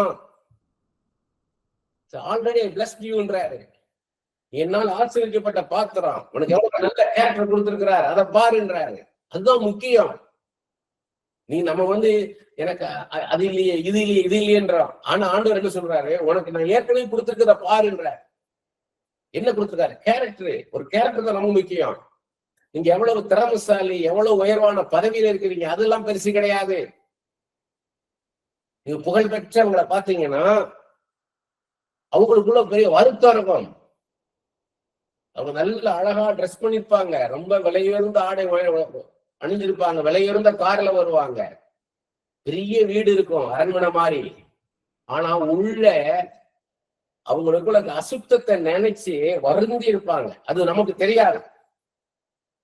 இந்த உள்ள இருக்கிற நம்மை நமக்கு திருப்தியாக்கி தந்திருக்கிறார். நீதிமொழிகள் 14:14. நம்ம உன்னதமான ஒரு பாத்திரமாக, ஒரு பரிசுத்தமான பாத்திரமாக வைத்திருக்கிறார். அதை பார்க்கணும் நீங்க. அவங்களுக்கு அவங்க மனசாட்சி குத்திக்கிட்டே இருக்கும். அவங்க வெண்மையான ஆடை உடுத்திருப்பாங்க, மிக உயர்ந்த ஸ்தானத்துல உட்கார்ந்து இருப்பாங்க, மேடையில இருப்பாங்க, எல்லாரும் பார்க்க முடியாது. அவங்க மேல ஒரு பெரிய வெளிச்சம் இருக்கும், எல்லாரும் போக்கஸ் அவங்க மேல இருக்கும். ஆனா அவங்களுக்கு என்ன இருக்கும்னா அவங்க மனசாட்சி அவங்கள குத்திக்கிட்டே இருக்கும். நீ அசுத்தமானவள், நீ அசுத்தமானவள். நமக்கு அப்படி இருக்கா? இல்ல. நமக்குள்ள ஒரு வெளிச்சம், இருள் இல்ல, குற்றமற்ற மனசாட்சி இருக்கு பாருங்க. நீ நல்லவ, நீ பரிசுத்தமான பாத்திரம்னு அந்த மனசாட்சி சொல்லுது பாருங்க. அதுக்கு அடுத்த ஆண்டவர் சொல்றாரு பாருங்க, ரோமர் 9:2 பவுல் சொல்றாரு பாருங்க, பரிசுத்த ஆவிக்குள் என் மனசாட்சியும் சாட்சி சொன்னது. அதுதான் முக்கியம், அதான் உன்னதமான ஆசீர்வாதம். ஏன்னா இங்க பாருங்க, ஒரு ஒரு ஒரு மனைவின்ற இப்படிப்பட்ட கேரக்டர் இருக்கணும்னு அதே சொல்றாரு பாருங்க. ஒரு அந்த ஆப்போசிட் தெரிஞ்சாதான் உங்களுக்கு தெரியும். நீதிமொழி 21ஆம் அதிகாரம் 9வது வசனம், சண்டைக்காரியோட ஒரு பெரிய வீட்டில் குடியிருப்பதை பார்க்கலாம், வீட்டின் மேல் ஒரு மூலையில் தங்கியிருப்பதை நலம். ஒரு புருஷன் சொல்ற மாதிரி இதை நினைச்சு பாருங்க. ஒரு புருஷன் உங்கள்கிட்ட பேசுறாரு, ஒரு வீட்டுல உள்ள ஒரு ஹஸ்பண்ட் உங்கள்கிட்ட சொல்றாரு, சண்டைக்காரியோடு ஒரு பெரிய வீட்டில் குடியிருப்பதை பார்க்கலாம், வீட்டின் மேல் ஒரு மூலையில் தங்கியிருப்பதே நலம். அவன் ஒய்ஃப் அவ்வளவு சண்டை போடுறான், எப்ப பார்த்தாலும் சண்டை, நிம்மதியே கிடையாது, வீட்டுக்கு போனாலே சண்டை தான். அப்ப சண்டைக்காரியோட ஒரு பெரிய வீட்டுல இருப்பது சமாதானம் ஒரு மூலையில் இருந்தாலே நலம்ன்றான். இதே இதை நீதிமொழி 25, 24 இதே வசனம் இருக்குது. இதே நீதிமொழி 21, 19வது வசனம், சண்டைக்காரியும் கோபக்காரியுமான ஸ்திரீயுடன் குடியிருப்பதை பார்க்கிறோம், வனாந்தரத்தில் குடியிருப்பது நலம். அந்த புருஷன் சொல்றா வீட்டுல ஒரு மூலையில போய் இருக்கலாம், அது பெட்டர்ப்பா, பீஸ்ஃபுல்லா ஏதோ ஒரு மூலையில இருந்தா போதும், இவ்வளவு பெரிய மாளிகை அரண்மனை மாதிரி வீடெல்லாம் வேண்டாம், ஏசி வேண்டாம், ஏசி காரு வேண்டாம், எனக்கு நான்வெஜ் வேண்டாம், மட்டன் சிக்கன் ஃபிஷ் எல்லாம் வேண்டாம், வெறும் கீரையை சாப்பிட்டுட்டு நான் சந்தோஷம் ஒரு மூலையில இருக்கு படுத்து தூக்குறேன்பான்றான். அடுத்து என்ன சொல்றான், சண்டைக்காரியும் கோபக்காரியுமான ஸ்திரீயுடன் குடியிருப்பதை பார்க்கலாம், வனாந்தரத்து குடியிருப்பதனால யாருமே இல்லாத இடத்துல இருந்துடலாம்ன்றான். இப்படிப்பட்ட ஒரு ஸ்திரீயோட இருக்கிறத காட்டிலும். அடுத்த நீதிமொழிகள் 19ஆம் அதிகாரம் 13வது வசனம், மூடனாகிய மகன் தன் தகப்பனுக்கு மிகுந்த துக்கம், மனைவியின் சண்டைகள் ஓயாத ஒழுக்கு. ஒரு மூடனாகிய மகன், ஒரு ஞானம் இல்லாத ஒரு மூடனா இருக்கிற மகன் தகப்பனுக்கு மிகுந்த துக்கமா இருப்பான். அது மாதிரிதான் மனைவியின் சண்டைகள் ஓயாத ஒழுக்கு. வீடு ஒழுகிக்கிட்டே இருந்தா எப்படி யோசிச்சு பாருங்க. மழை பெய்யுது, உங்க வீடு கூரையா இருக்குது, மேல இருந்து ஒளி தண்ணி ஒழுகிக்கிட்டே இருக்கு, மழை தண்ணி ஒழுகிக்கிட்டே இருக்கு, உங்களுக்கு எப்படி இருக்கு யோசிச்சு பாருங்க. ஓயாத ஒழுக்கு. நீங்க உட்கார்ந்து தூங்க முடியுமா? உட்கார முடியுமா? ஒரு மனைவி சண்டை போட்டே இருந்தா அப்படிதான் இருக்குமா? இதே பாருங்க, நீதிமொழிகள் 27ஆம் அதிகாரம் 15, 16 வசனங்கள், அடைமழை நாளை ஓயாத ஒழுக்கும் சண்டைக்காரியான ஸ்திரீயும் சரி. எப்படி ஒரு மழை ஒழுகிச்சுன்னா எப்படி ஒழுகிட்டே இருக்கும், மழை விடாமல் பெஞ்சு அப்படி இருக்கு, வீட்டுக்கு ஒழுகிட்டே இருக்குமா, அப்படி போலதான் இருக்கும் சண்டைக்காரியான ஸ்திரீ. ஈக்குவல் என்றாரு. அவளை அடக்க பார்க்கிறவன் அவளை எப்படி அடக்கலாம், அடக்கணும்னு நினைச்சானா எப்படி இருக்குமா, காற்றை அடக்கி தன் வலதுகையினால் எண்ணெயை பிடிக்க பார்க்கிறான். காற்று அடக்க முடியுமா? எண்ணெயை கையில பிடிக்க முடியுமா? அப்படித்தான் இருக்கும்ன்றார். இப்ப தெரியுதா, குத்தி உள்ள ஸ்திரீ கர்த்தர் அவரோட ஈவு. நம்மளை ஒரு அப்படிப்பட்ட நல்ல ஒரு ஆசீர்வாதத்தை நம்மளுக்கு ஆண்டவர் கொடுத்திருக்கிறார். அதை யோசித்து பார்க்கணும். நம்ம வெளியே பார்க்கிறோம், உள்ள பார், திரும்பி பார், வீட்டுக்குள்ள, உன் வீட்டுக்குள்ள பார், எனக்கு அந்த வேலை இல்லையே, அந்த வருமானம் இல்லையே, நான் அப்படி இல்லையே, இப்படி இல்லையேன்னு யோசிக்கிற. நீ எப்படி இருக்கிற? 2 காரியம் அதுல. புருஷனா இருக்கிறவங்களுக்கு உன் மனைவியை பார், ஒரு ஆசீர்வாதமான பாத்திரமா கொடுத்திருக்கேன் பாருன்றாரு. மனைவிமார்களுக்கு நீ இப்படி இருக்கிறியா, அது சந்தோஷப்படு. நல்ல குணசாலியா இருக்கிறியா, சண்டை போடாம இருக்கிறியா, அது பெரிய ஆசீர்வாதம்ன்றாரு. ஏற்கனவே நமக்கு ஆண்டவர் கொடுத்த ஆசீர்வாதத்தை சொல்றாரு. இனிமே ஆசீர்வாதம் தேடாது, ஏற்கனவே நான் உன்னை ஆசீர்வச்சிருக்கிறேன், அதை பாருன்றார். அடுத்து கொலோசியர் 3ஆம் அதிகாரம் 15வது வசனம், தேவ சமாதானம் இருதயத்தை ஆளுகை செய்வதாக. இந்த உலகம் கொடுக்க முடியாத ஒரு பெரிய ஆசீர்வாதம், கர்த்தர் மாத்திரமே தரக்கூடிய சமாதானம். உங்களுக்கு எல்லாம் இருந்தாலும் சமாதானம் இல்லைன்னா ஒண்ணுக்குமே பிரயோஜனம் கிடையாது. உங்களுக்கு எவ்வளவு பெரிய பதவியில இருக்கலாம், எவ்வளோ சொத்து இருக்கலாம், வீடு, காரு, பணம் எல்லாம் இருக்கலாம், ஆனா சமாதானம் இல்லைன்னா ஒண்ணுக்குமே பிரயோஜனம் கிடையாது. இதத்தான் ப்ரையாரிட்டின்றது. உனக்கு சமாதானம் வேணுமா? வெள்ளி, பொண்ணு, முத்துக்கள் பிரபலமா இருக்கிற விரும்புறியா? மிக உயர்ந்த ஸ்தானத்துல இருக்கணும், நல்லா சம்பளம் வாங்கணும், மிக உயர்ந்த இடத்துல இருக்கணும், நல்லா பவர்ஃபுல் போஸ்ட்ல இருக்க நினைக்கிறியா? சமாதானமா இருக்க நினைக்கிறியானா இதை தெரிந்தேன்னு சொல்லி கொடுக்குறாரு. நீதிமொழிகள் 17:1, சண்டையோடு கூடிய வீடு நிறைந்த கொழுமையான பதார்த்தங்களை பார்க்கிலும் அமெரிக்கையோட சாப்பிடும் வெறும் துணிக்கையே நலம். வீடு நிறைய கொழுமையான பதார்த்தங்களை வச்சுட்டு சமாதானம் இல்லாம இருக்கிறத விட நீ சமாதானமா ஒரு கைப்பிடி சாப்பிட்டாலே போதும்ன்ற. ஒரு கைப்பிடி சாப்பிட்டாலே போதும், ஒரு கைப்பிடி நிறைய சமாதானமா இருந்தா போதும்ன்றாரு. அதே நீதிமொழிகள் 15ஆம் அதிகாரம் 16, 17 வசனங்கள். சஞ்சலத்தோடு கூடிய அதிக பொருளிலும் கர்த்தரை பற்றும் பயத்தோடு கூடிய கொஞ்சம் பொருளே உத்தமம். பகையோடு இருக்கும் கொளுத்த எருதின் கரியை பார்க்கிறோம், சிநேகத்தோடு இருக்கும் இலைக்கரியே நல்லது. சஞ்சலத்தோடு கூடிய அதிக பொருளிலும், வீடு நிறைய பொருட்கள் இருக்குது, எல்லாம் இருக்குது, ஆனா சஞ்சலமா இருக்கிறீங்க. அப்ப ஒரு புரோஜனம் உண்டா? இல்ல. கர்த்தரை பற்றும் பயத்தோடு கூட கொஞ்சம் பொழுதுனா ஆண்டவருக்கு பயந்து ஆண்டவருக்கு உண்மையாய் வாழ்கிற அந்த வாழ்க்கை போதுமானது. பகையோடு இருக்கும் கொளுத்த எருதின் கரியை பார்க்கணும், சிநேகத்தோடு இருக்கும் இலைக்கரியை நல்லது. நான் சுத்தி வர பகைய வச்சுக்கிட்டு நீ உட்கார்ந்து கொழுமையான பதார்த்தங்களை சாப்பிட முடியுமா? உன் மனசு கஷ்டத்தோட இருக்கும். நீ அதுக்கு எல்லாரோடய சமாதானமா இருந்து சந்தோஷமா கொஞ்சத்தை சாப்பிட்டாலே போதுன்ற. அது 16ஆம் அதிகாரம் 8வது வசனம். நீதிமொழிகள் 16ஆம் அதிகாரம் 8வது வசனம். அநியாயமா வந்த அதிக வருமானம், நியாயமாய் வந்த கொஞ்சம் வருமானமே உத்தமம்ன்றார். அநியாயமா வந்த லஞ்ச பணம், லஞ்சத்தை வாங்கி, லஞ்சத்துல வாங்கி அதுல இருந்து பொருட்களை வாங்கி நீ இருக்கிறத காட்டிலும் நியாயமாய் வந்த கொஞ்சம் வருமானம் உத்தமம். இதெல்லாம் மனசாட்சியை வச்சு பேசுறார். ஐயோ இது அநியாயமா நான் வாங்கினதாச்சே, அநியாயமா வாங்கினதாச்சே. அதான் சகையை தொடப்பட்டார். சகையை அநியாயமா வாங்கின வருமானம், லஞ்ச பணம். அப்ப ஆண்டவரை பார்த்த உடனே, ஆண்டவரை இயேசு கிறிஸ்துவை பார்த்த உடனே மனம் திரும்பிட்டார், எல்லாத்தையும் கொடுத்துட்டார். அதான் சொல்றாரு, நீ லஞ்சம் வாங்காம நீ நியாயமா வாழ்ந்தீனா அதான் மேன்மையான வாழ்க்கைன்றாரு. இத பவுல் எப்படி சொல்றாரு பாருங்க. பிலிப்பியர் 4ஆம் அதிகாரம் 6, 7 வசனங்கள். நீங்கள் ஒன்றுக்கும் கவலைப்படாமல் எல்லாவற்றையும் குறித்து உங்கள் விண்ணப்பங்களை ஸ்தோத்திரத்தோட கூடிய ஜபத்தினாலும் வேண்டுதலாலும் தேவனுக்கு தெரியப்படுத்துங்கள்.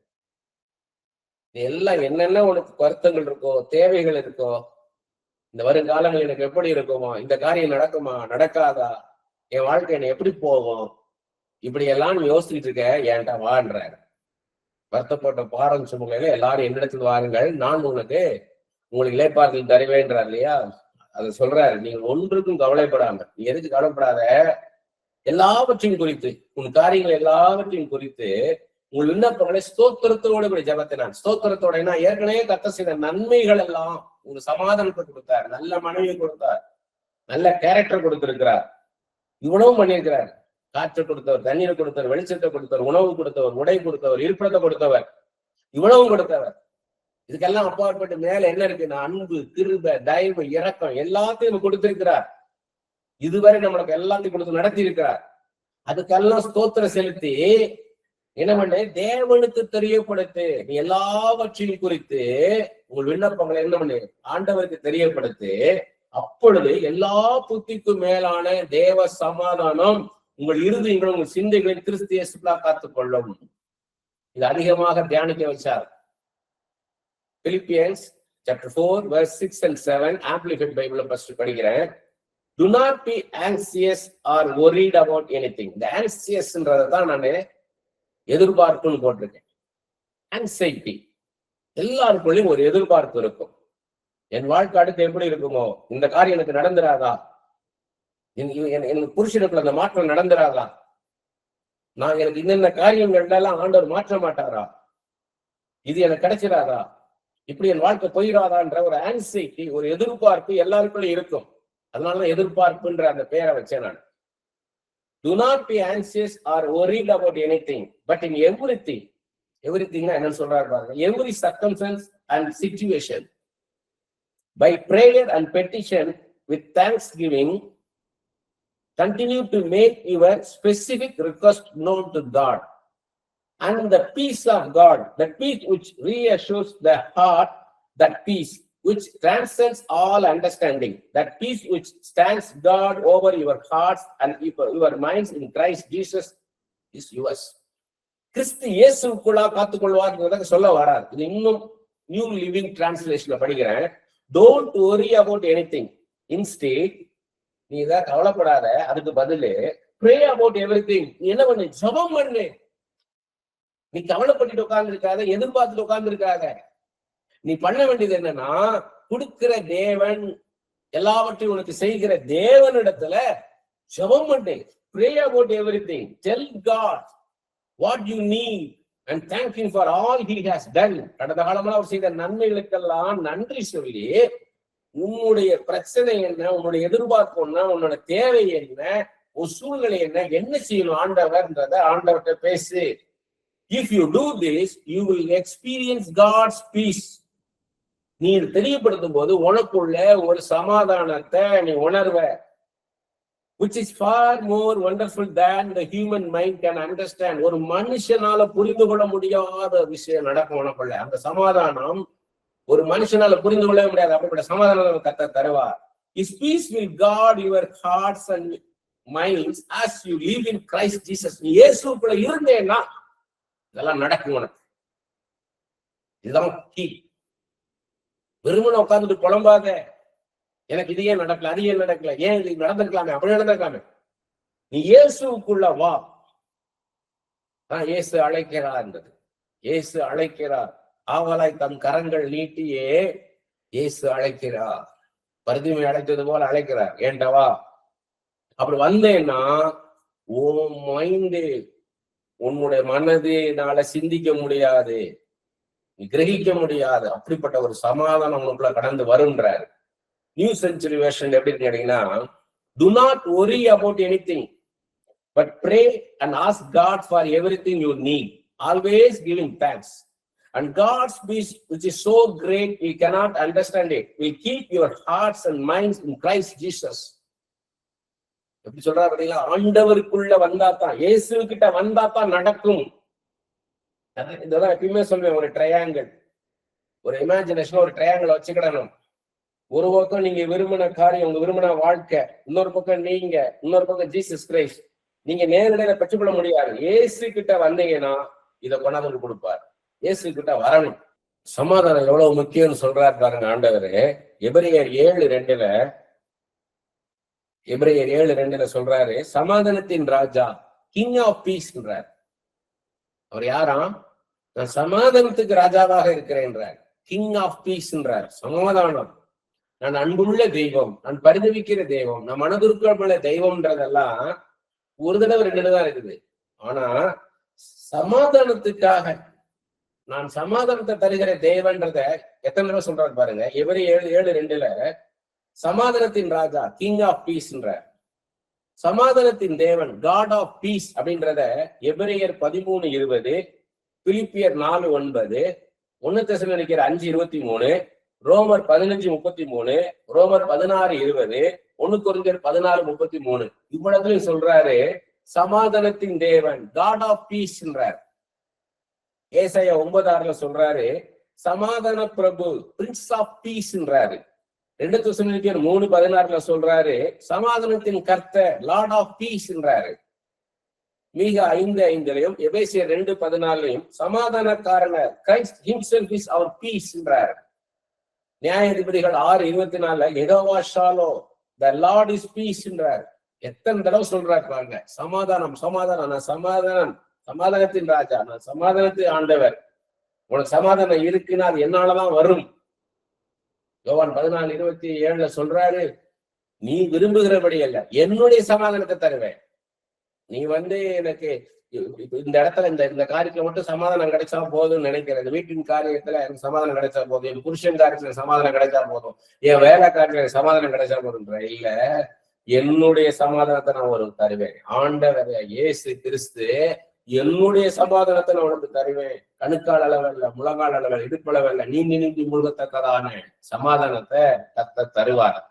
நிரம்பி வழியும்படியான சமாதானத்தை தருவார். அதான் சொல்றாரு, சமாதானமா இருக்க நாடுங்கள்ன்றார். நீ சமாதானமா இருந்தா போதும், எனக்கு அது நடக்குதா இது நடக்காது கேட்காத. உனக்கு எதை செய்யணும்னா நான் அதை செய்வேன். பாருங்க இறைமையா 29:11 சொல்றாரு, உனக்கு எதை செய்யணுமோ அதை நான் செய்வேன்றாரு. அது எப்படி செய்வாருன்னா சமாதானமா இருக்கும்படியாக செய்வேன். சமாதானம் தான் முக்கியம், அதை நாடுன்றாரு. நீ நாடி தேட வேண்டியதுன்னா சமாதானத்தை தேடு. எனக்கு ஒரு வேலை வேணும், எனக்கு நல்ல சம்பளம் வேணும், எனக்கு இது நடக்கணும் அது நடக்க நினைக்காத. அல்டிமேட்டா என்ன வேணும்னா சமாதானம் வேணும், அதை கேளு, இதெல்லாம் நான் செஞ்சு கொடுப்பேன்றாரு. அல்டிமேட்டா என்ன நடக்கணும், அந்த ஏண்டு எப்படி இருக்கணும்னா, காரியத்துடைய கடைத்தொகை எப்படி இருக்கணும்னு கேட்டீங்கன்னா சமாதானமா இருக்குமா. இப்ப இந்த பிளஸ் டூ படிச்சுக்கிட்டு இருக்க பசங்களுக்கு என்ன இருக்கும், இந்த காலேஜ்ல சேர்க்காம அந்த காலேஜ்ல சேர்க்கலாமான்னா சமாதானமா இருக்குமா?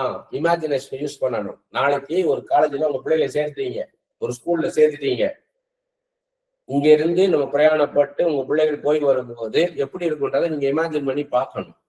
கிளம்பிட்டாங்க, போயிட்டாங்க, வர்றாங்க, உங்களுக்கு சமாதானம் இருக்குமா? இப்ப பக்கத்துல ஒரு காலேஜ் இருக்கு, ஸ்கூல் இருக்குது, அங்க போய் வந்தா எப்படி இருக்கும்? பக்கத்துல ஒரு வேலை இருக்குது, தூரத்துல ஒரு வேலை இருக்குது, அங்க போய் வரும் பொழுது ஃபியூச்சர்ல நடக்கிறத முன்னாடி யோசித்து பார்க்கறது தான் விவேகம். அதை நீங்க யோசித்து பார்க்கணும். போய் வரோம், 1 மணி நேரம் 1.5 மணி நேரம் போய் வரோம், அவங்க வந்து சமாதானமா இருக்குமா? பக்கத்திலே போய் வராங்க, அது சமாதானமா இருக்குமா அப்படின்னு யோசித்து பார்க்கணும்.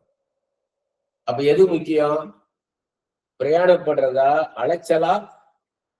எது முக்கியம்? படிப்பு முக்கியம். அவங்க நல்ல ஒரு என்விரான்மெண்ட்ல, நல்ல ஒரு காலேஜ்ல, நல்ல ஸ்கூல்ல, நல்ல ஒரு வேலை ஸ்தலத்துல இருக்கிறதா முக்கியம். அலையிறது பெருசு கிடையாது. அதை யோசித்து பார்க்கணும். அதே இது இப்ப பக்கத்துல இருக்கு, நல்ல காலேஜ் இருக்குது, ஆனா தூரத்துல இருக்கிறது அந்த காலேஜ் அளவுக்கு இல்லைன்னா அதை யோசித்து பார்க்கணும். இப்படிதான் நீங்க யோசித்து பார்க்கணும். வேலையை அதே மாதிரிதான். இந்த வேலையா அந்த வேலையா இல்லை, ஒண்ணுமே இல்லாம இருக்கீங்க, கஷ்டப்பட்டுக்கிட்டு இருக்கீங்க, உங்களுக்கு வருமானம் வேணும் இப்ப இமிடியேட்டா. அப்ப ஏதாவது ஒரு ஜாப்ல சேரணும். எந்த ஜாபா இருந்தாலும் அந்த ஜாப்ல சேர்ந்துக்கிறாங்க. அப்ப என்ன ஆகுதுன்னா கொஞ்சம் மூச்சு விட முடியும், கொஞ்சம் இளைப்பாறுதல், கொஞ்சம் பாரம் இறங்கும். எவ்வளவு அலைஞ்சாலும், எவ்வளவு நேரம் கடினமான வேலையை பார்த்தாலும், கூடுதல் நேரம் வேலை பார்த்தாலும் என்ன ஆகும் கேட்டீங்கன்னா, you are getting something. So something is better than nothing. அப்ப உங்களுக்கு அது என்ன ஆகும்னு கேட்டீங்கன்னா, உங்களுக்கு ஒரு சந்தோஷமா இருக்கும், ஒரு மன சமாதானம் உங்களுக்கு கிடைக்கும். உங்களுக்கு ஏன்னா ஏதோ ஒண்ணு கிடைச்சிருக்குது. அங்க இருந்துட்டு வந்து தத்தரிக்கிறீங்க, ஒரு ஆத்துல கடந்து, தண்ணியில கடந்து நீங்க என்ன பண்றீங்க, அலக்கழிக்கப்படுறீங்க. அப்போ ஒரு கரம் வருது. அப்ப வந்து நீங்க செலக்ட் பண்ணக்கூடாது, யாருடைய கையை பிடிச்சி மேல வைப்போம், கையை பிடிச்சி மேல வரணும். அது மாதிரிதான் ஒரு மரத்துடைய கிளையை பிடிச்சி வெளியே வந்துடணும். அந்த கிளையில தொங்கிக்கிட்டு அடுத்த கிளையை பார்க்கணும். இந்த வேலை கிடைச்சா அந்த வேலையை செய்யணும். அந்த அப்படிதான் பார்ப்பார் ஆண்டவர். ஆண்டவர் நம்மகிட்ட எதிர்பார்த்துட்டே இருப்பார். நம்ம என்ன பண்றோம்னு எதிர்பார்ப்பார். அவருக்கு எக்ஸ்பெக்டேஷன் உண்டு. அவரு போல நம்மளை சிருஷ்டித்திருக்காரு, நம்ம என்ன செய்யறோம்னு பார்ப்பாரு. நம்ம உட்கார்ந்து கஷ்டப்பட்டுக்கிட்டு, நம்ம மத்தவங்ககிட்ட இருந்து காசு வாங்கி வாங்கி சாப்பிட்டுக்கிட்டு, கடன் வாங்கி சாப்பிட்டுக்கிட்டு இருந்தோம்னா ஆண்டவர் அதை விரும்புறவர் அல்ல. ஆண்டவரே எனக்கு எப்படியாவது ஒரு வேலையை தாங்க, ஏதாவது ஒரு வேலையை தாங்க, அந்த வேலைக்குள்ள போயிட்டோம்னா போதும், அதுக்கப்புறம் அடுத்த வேலை நம்ம கொண்டு போயிடுவார். இந்த விசுவாசம் அப்படிதான் பழக்கினார். 23 வருஷத்துக்கு முன்னாடி நான் ரட்சிக்கப்படும் பொழுது, இன்னைக்கு 24 சொல்லணும், 2002 ரட்சிக்கப்பட்டேன். நான் ரட்சிக்கப்பட்ட உடனே மிகுந்த கஷ்டத்தின் பாதையில போனேன். வருமானம் கிடையாது, கொஞ்சம் கூட கையில காசு கிடையாது, சேமிப்பு கிடையாது, வருமானம் கிடையாது, வீட்டின் தேவைகளை சந்திக்கணும், வீட்டு வாடகை கொடுக்கணும், பிள்ளைக்கு ஸ்கூல் ஃபீஸ் கட்டணும், கையில எதுவுமே கிடையாது. ஏதாவது ஒரு வேலையை கொடுங்கப்பா, ஏதாவது ஒரு வேலையை கொடுங்க. அப்படிதான் வேலைக்குள்ள போனேன் நானு. கொஞ்சம் கொஞ்சமா அப்படியே வந்தேன் நானு. ஒரு இடத்துல 2 இடத்துல வேலை பார்த்தேன். 2 இடத்துல வேலை பார்த்து என்னைய டியூன் பண்ணாரு ஆண்டவர் கொடுத்திருக்கதா. அது என்னது, எனக்கு வந்து 40,000 ரூபாய் சம்பளம் வேணும், 7,000 ரூபாய் சம்பளம். அப்படியே என்னை பண்படுத்தினார். இனி அந்த 40,000 வாங்க இடத்துல 7,000 கொடுக்குறாங்களே, கஷ்டமா இருந்துச்சு. அப்ப எனக்கு தீர்மானம் உண்டானது, கர்த்தர் தான் நடத்தணும், மனுஷர்கள் தரமாட்டாங்க, கர்த்தர் தான் தரணும். கர்த்தரையே நோக்கி கெஞ்ச வச்சாரு. ஆமா, அதெல்லாம் மறக்க முடியாது. அற்பமான அந்த ஆரம்ப நாளை யாரால் அசட்டை பண்ணக்கூடும். விசுவாசத்துல பழக்கினார். எனக்கு அப்ப தெரியாது, சில வருஷங்களுக்கு பிறகுதான் தெரியும், விசுவாசத்துல நிறுத்துறார். எந்த மனுஷனும் சார்ந்திராதபடிக்கு அத்தனை மாத்திரம் சார்ந்திருக்க என்னை பழக்கிறார். விசுவாசத்துல என்னை பழக்கிறாரு. விசுவாசம் வந்து ஏதோ ஒரே நேரத்துல பெற்றுக்கொள்வது அல்ல, அது வாழ்க்கை முழுவதும் விசுவாசத்துக்குள்ள நம்ம வளரணும். விசுவாசம் வளரக்கூடியது, ஒரு கடுகு விதை மாதிரி. அது சின்னதா இருக்கும், அது வளர்ந்து வளர்ந்து பெரிய ஆலமரமாக ஆகும் என்பதை அப்பதான் புரிந்து கொண்டேன். இன்னைக்கு அந்த விசுவாச வாழ்க்கை தான், ஃபெய்த் லைஃப். காசை வச்சு கிடையாது, பதவி வச்சு கிடையாது. ஒரு வேலை பார்த்தீங்கன்னா மாசம் சம்பளம் வரும், மாசம் 30ஆம் தேதி ஆச்சுன்னா கடைசி மாசம் சம்பளம் வந்துடும். அப்படி கிடையாது. இது ஒவ்வொரு நாளும் கர்த்தரை தான் நோக்கி பார்க்கணும். எத்தான் தருவாரு. நம்ம கண்ணு முன்னாடி உதவி செய்ய மாட்டாங்க. நம்ம கண்ணுக்கு தெரியாத இடத்துல இருந்து வரும். காகங்கள் வரும். எலியாவை போஷித்தது போல காகங்கள் மூலம் போஷிப்பாரு. எந்த மனுஷனையும் பார்க்க விட மாட்டாரு. கர்த்தரை மாத்திரம் சார்ந்திருக்க வைப்பாரு. பாருங்க, இறைமை 29:11 சொல்றாரு, நீங்கள் எதிர்பார்த்திருக்கும் முடிவை உங்களுக்கு கொடுக்கும்படிக்கு நான் உங்கள் பேரில் நினைத்திருக்கிற நினைவுகளை அறிவேன் என்று கர்த்தர் சொல்லுகிறார். அவைகள் தீமைக்கு அல்ல, சமாதானத்துக்கு ஏதுவான நினைவுகளே. பாருங்க, திரும்ப சொல்றாரு, சமாதானத்துக்கு ஏதுவான பாதைகளை நடத்துவேன்றாரு. அது இங்கிலீஷ் பைபிள்ல நியூ கிங் ஜேம்ஸ் வெர்ஷன்ல இருக்குது. Jeremiah 29:11. For I know the thoughts that I think toward you, says the Lord, thoughts of peace and not of evil, to give you a future and a hope. English Bible அழகா இருக்கு. உனக்கு ஒரு எதிர்காலத்தையும் ஒரு நம்பிக்கையும் கொடுக்கும்படியாக, சமாதானத்தை கொடுக்கும்படியாக நான் காத்திருக்கிறேன்றார். அப்படிப்பட்ட ஒரு வாழ்க்கையை கொடுக்கறதுக்காக நான் காத்திருக்கிறேன். இன்னும் அழகா சொல்றாரு பாருங்க, நான் உன்னை மறந்துடல, நீ மறந்துட்டியா நினைக்காத, நான் இருக்கிறேன். நீ எதிர்பார்த்திருக்கும் முடிவை, நீ உனக்கு எப்படி எதிர்பார்த்திருக்கியோ, நான் நீ எப்படிப்பட்ட வாழ்க்கையை எதிர்பார்க்கிறையோ அதை நான் உனக்கு கொடுக்கும்படியாக நினைத்திருக்கிற நினைவுகளை நான் அறிவேன். அவை தீமைக்கல்ல, சமாதானத்துக்கு எதுவானது. அது எப்படின்னா future and hope, to give you a future and a hope பண்றார். அப்படின்னா என்ன அர்த்தம்? உனக்கு ஒரு நல்ல ஒரு எதிர்காலத்தையும் உனக்கு ஒரு நம்பிக்கையை கொடுக்கும்படியாக நான் நினைச்சுட்டு தான் இருக்கேன்றார். என்னாகும் 24:1 சொல்றார், இஸ்ரவேலை ஆசீர்வதிப்பதே கர்த்தருக்கு பிரியம், உன் ஆசீர்வதிப்புதான் எனக்கு பிரியம்ன்றார். ஏசாயா 44:21 சொல்றார், இஸ்ரவேலே நீ என்னால் மறக்கப்படுவதில்லை, you will not be forgotten, உன்னை நான் மறக்க மாட்டேன்றார். ஏசாயா 49:15-16 சொல்றாரு, ஸ்திரீயானவள் தன் கர்ப்பத்தின் பிள்ளைக்கு இறங்காமல் தன் பாலகனை மறப்பாளா? ஒரு தாய் தன் பிள்ளைய மறப்பாளா? நிச்சயமா மறக்க முடியாது. தன் பெத்த பிள்ளை எந்த தாயாலையும் மறக்க முடியாது. அவர்கள் மறந்தாலும், ஒருவேளை அவங்க மறந்து போனா கூட, ஏன்னா என் தாய்க்கெல்லாம் பாத்தீங்கன்னா, என் தாயாருக்கு கடைசி காலத்துல பாத்தீங்கன்னா அந்த அல்சீமர்ன்ற டிசீஸ் வந்துருச்சு, நினைவுகள் மறந்துருச்சு, பழசெல்லாம் ஞாபகம் இருக்கு, பிரசன்ட் எல்லாம் மறந்துருச்சு. என்னை யாரும் கேட்கறாங்க தெரியலன்ட்டாங்க, இவர் எங்கேயோ பார்த்திருக்கேன்றாங்க. எப்படி யோசிச்சு பாருங்க. எல்லாரும் சொல்றாங்க, வீட்டுல இருக்க எல்லாரும் சொல்றாங்க, இது யார் அது யாருன்றாங்க, அந்த ஊர்ல யாருக்கு அந்த ஊர்ல எல்லாம் சொல்றாங்க. சரி, இவர் யாருன்னா இவர் எங்கேயோ பார்த்திருக்கேன், யாருன்னு தெரியலன்ட்டாங்க. எப்படி யோசித்து பாருங்க. ஆனா நம்ம மனுஷிய நம்ம பெருசா பார்த்துடக்கூடாது. அதுதான் அதை சொல்றாரு. அவர்கள் மறந்தாலும், அவர்கள் மறக்க முடியாத ஒரு சூழ்நிலை வந்தாலும், நான் உன்னை மறப்பதில்லை, நான் உன்னை மறக்க மாட்டேன்றார். இதோ என் உள்ளங்கையில் உன்னை வரைந்திருக்கிறேன், உன் மதிலில் எப்போது என் முன் இருக்கிறது. Inscribed a picture of you on the palms of my hands. இருதயத்தை பதிச்சு வச்சிருப்பாங்களாம் யூதா கோத்திரத்தார். அதுக்கு அந்த வசனத்துல எழுதியிருக்கிறாங்க, இருதயத்துல பதிச்சு வச்சிருப்பாங்களாம், எப்போது அதை பார்க்க முடியாது, அதனால் உள்ளங்கையில வரைந்திருக்கிறார். நம்ம ஒரு இருதயத்துல வச்சிருக்கிறாரு, அதை பார்க்க முடியுமா? பார்க்க முடியாது. ஆண்டவர் நம்ம இருதயத்தை பதிச்சு வச்சிருக்கிறார், உள்ளங்கையில மாத்திரம் இல்ல, அவருடைய இருதயத்துல வச்சிருக்கிறாரு நம்மள. என்னாகும் 23:23, யாக்கோபுக்கு விரோதமான மந்திரவாதம் இல்லை, இஸ்ரவேலுக்கு விரோதமான குறி சொல்லுவதும் இல்லை. தேவன் என்னென்ன செய்தார் என்று கொஞ்ச காலத்திலே யாக்கோபையும் இஸ்ரவேலையும் குறித்து சொல்லப்படும். நமக்கு சொல்றாரு, உனக்கு விரோதமா எந்த குறி சொல்லுதலும் கிடையாது, எந்த மந்திரவாதம் கிடையாது. அது இங்கிலீஷ் அழகா இருக்குது, there is no magic and trick against you. உனக்கு எதிராக எதையும் செய்ய விட மாட்டேன். யார் என்ன செஞ்சாலும் அதனால எனக்கு இப்படி ஆகுதோ அப்படி ஆகுதோ நினைக்காத, எதையும் பலிப்பிட மாட்டேன். எனக்குள் நீ இருந்தா, இயேசுவாகிய என்னோட நீ இருந்தேன்னா, என்னோடு கூட எனக்குள்ள நீ இருந்தேன்னா இந்த பாக்கியத்தை உனக்கு தருவேன்றார். ஏசாயா 54:17, உனக்கு விரோதமாய் உருவாக்கப்படும் எந்த ஆயுதமும் வாய்க்காலை போகும், உனக்கு விரோதமாய் நியாயத்தில் எழும்பும் எந்த நாவையும் நீ குற்றப்படுத்துவாய். இது கர்த்தருடைய ஊழியக்காரரின் சுதந்திரமும் என்னால் உண்டான அவர்களுடைய நீதியுமா இருக்குன்னு கர்த்தர் சொல்லுவார். ஆமென் அல்லேலூயான்னு சொல்லிருக்கிறார்.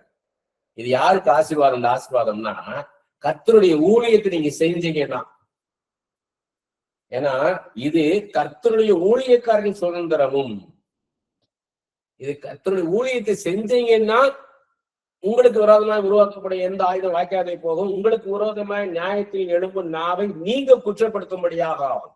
உங்களை யாரு இதை குற்றப்படுத்துறாங்களோ அவங்க குற்றவாளி கூண்டிலே நிறுத்தப்படுவார்கள். நீங்க கர்த்தருக்கு ஊழியத்தை செஞ்சீங்கன்னா எக்ஸ்ட்ரா மைல் அப்படின்னு வாங்க, எக்ஸ்ட்ரா மைல். நீங்க எனக்கு எனக்கு என்ன வேலையை பார்க்க சரியா இருக்குன்னு சொல்லக்கூடாது. இன்னைக்கு காலையில ஒரு ஒரு கார் டிரைவர் சொல்றாரு என்கிட்ட, கார்ல ஜீசஸ் படம் வச்சிருக்கிறாரு. நான் கையில பைபிள் வச்சிருக்கிறத பார்த்துட்டு, என் மனைவியும் நல்லா ஜெபம் பண்ணுவா, பைபிள் படிப்பா, என் பிள்ளையும் சேர்த்துக்கிட்டு, சரி நீங்க பைபிள் படிப்பீங்களா? எனக்கு நேரமே இல்லை, எனக்கு வண்டி ஓட்ட நேரம் சரியா இருக்குது. நான் சொன்னேன், இல்ல நீங்க பைபிளை படிக்கணும், ஆண்டவர் மட்டும் கொடுத்துட்டு போயிருக்காரு பைபிளை, நீங்க பைபிள் படிக்கிறதா அவருக்கு பிரியமானது, இயேசுக்கு பிரியமானது, பைபிளை படிங்கன்னு சொல்லிட்டு வந்தேன். இன்னைக்கு அப்படித்தான் இருக்காங்க. எனக்கு வேலையே சரியா இருக்கு. அப்ப ஆண்டவர் சொன்னா எப்படி இருக்கும்? உன் வேலையை சரியா இருக்கா, சரி வேலையை பார்த்துரு, போயிடுவாரு. ஆண்டவருக்காக நீங்க என்ன செய்யறீங்க? உங்க வேலை ஸ்தலத்துல உங்களை சுத்தி இருக்கிறவங்களுக்கு இயேசுவை எப்படி நீங்க வெளிப்படுத்துறீங்க? இயேசு சொல்லணும்னு வாஞ்ச இருக்கா இல்லையா? அந்த சூழ்நிலை ஆண்டவர் உண்டாக்கி தருவாரு. நீங்க ஒண்ணும் போய் நீங்க யோவான் ஸ்நானனை போல போய் நின்று நீ பிரசங்கம் பண்ணணும்னு நினைக்காதீங்க. ஸ்ட்ரீட் பிரீச்சிங் பண்ணணும், தெரு பிரச்சாரம் பண்ணணும்னு நினைக்காதீங்க. டிராக்ஸ் கொண்டு வீடு விடா கொடுக்கணும்னு நினைக்காதீங்க. தெருவா போய் அப்படி இல்லை, இருக்கிற இடத்துல என்ன பயன்படுத்துங்கப்பா நீங்க போதும். அவர் வாசலை திறப்பாரு, லீதியாக்களின் இருதயங்களை திறப்பாரு, கொர்நேலியின் வீடுகள் திறக்கப்படும். என்னை எடுத்து பயன்படுத்துங்கப்பா சொல்லுவாங்க. எங்களுக்கு எனக்கு ஜெபம் பண்ணணும், ஜெபம் பண்ணுவீங்களான்னு கேட்பாங்க. இந்த மாதிரி சூழ்நிலை ஆண்டவர் உண்டாக்குவாரு. ஊழியத்திற்கான வாசலை ஆண்டவர் திறப்பாரு, ஆத்துமாக்களை ஆண்டவர் கொண்டு வருவார். ஊழியம் அவருடையது, ரட்சகர் அவர், ரட்சிப்பு அவருடையது, எதுவும் நம்ம கையில இல்லை. அவர் கொண்டு வருவாரு. பிதா ஒருவன் இழுத்துக் கொள்ளாவிட்டால் ஒருவன் இடத்துல வரான்னு சொல்லியிருக்கிறார். ஆண்டவர் கொண்டு வருவார் ஆத்துமாக்களை. மத்தேயு 6:8 உங்கள் பிதாவை நோக்கி நீங்கள் வேண்டிக் கொள்வதற்கு முன்னமே உங்களுக்கு இன்னது தேவை என்று அவர் அறிந்திருக்கிறார். நமக்கு என்ன தேவைன்னு நம்ம கேட்பது முன்பாக அவருக்கு தெரியும். சங்கீதம் 20:4 தாவீது சொல்றாரு, அவர் நமது மன விருப்பத்தின்படி நமக்கு தந்தரடி நமது ஆலோசனை நிறைவேற்றுவாராக. நம்ம என்னெல்லாம் நினைக்கிறோமோ, இதெல்லாம் செஞ்சா நல்லா இருக்குமே ஆண்டவர் நினைச்சுன்னா அதெல்லாம் செஞ்சு கொடுப்பேன்றார். அதெல்லாம் செய்வார் ஆண்டவர் என்றார். ஆண்டவர் யாருன்னா அற்புதங்களை செய்கிறவர், வழி இல்லாத இடத்துல வழியை உண்டாக்கி கொடுக்கிறவர், அதிசயங்களை செய்கிறவர். அப்படின்னா மனிதனால் நினைச்சு பார்க்க முடியாத செஞ்சு கொடுக்கிறவர், அதிசயங்களை செய்கிறவர், தீமையை நன்மையாக மாற்றுகிறவர். யோசேப்புக்கு தீமை செஞ்சாங்க, ஆனா ஆண்டவர் என்ன பண்ணார்? நன்மையாக மாற்றினார்.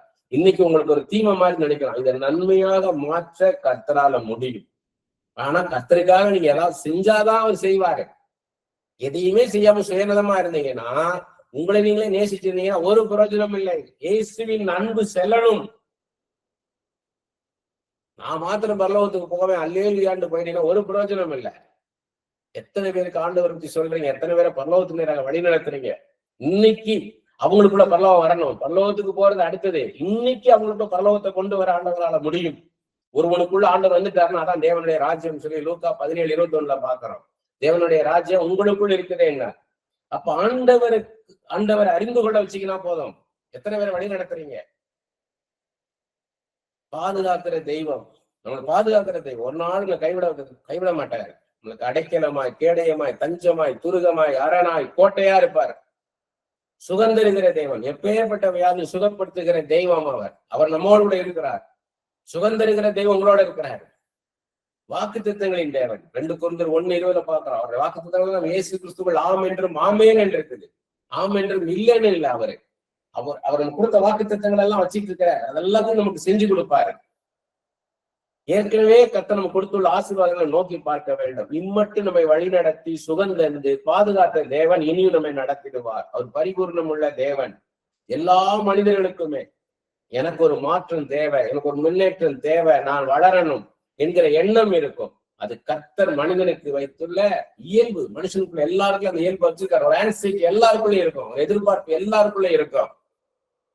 இல்லைன்னா மனுஷன் இயந்திரத்தை போல ஆகிருவான், ஒரு மிஷின் மாதிரி ஆகிருவான். நம்ம ஏதோ டக டக டகன்னு நம்மளோட மிஷின் ஓடுன மாதிரி ஓடிட்டு இருப்போம். இல்ல, அப்பதான் I need a change, I need an elevation. எனக்கு ஒரு மாற்றம் வேணும், எனக்கு ஒரு முன்னேற்றம் வேணும்ன்ற எண்ணம் எல்லாருக்குள்ளயும் இருக்கணும்.